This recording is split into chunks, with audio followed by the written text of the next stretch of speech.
Hi దోస్తులు, ఎండాకాలం వచ్చేసింది. ఇంకా మామిడికాయల సీజన్ కూడా వచ్చేసింది. మామిడికాయ పచ్చడి అందరు పెట్టుకున్నారా?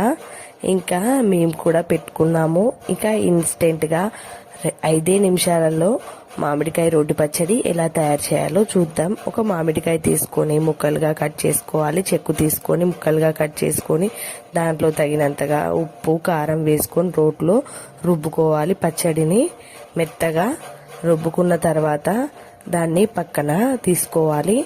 ఇంకా పోపులోకి పల్లి నూనె వేసుకొని దాంట్లో ఎండుమిర్చి, ఆవాలు, జీలకర్ర, ఇంకా పసుపు, చిటికెడు కరివేపాకు అన్ని పోపులో వేసుకొని పోపును బాగా దూరగా వేగనివ్వాలి.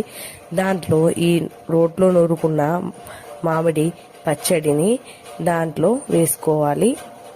వేసుకొని ఇంకా దించేసుకోవడమే. మామిడికాయ పచ్చడి రెడీ.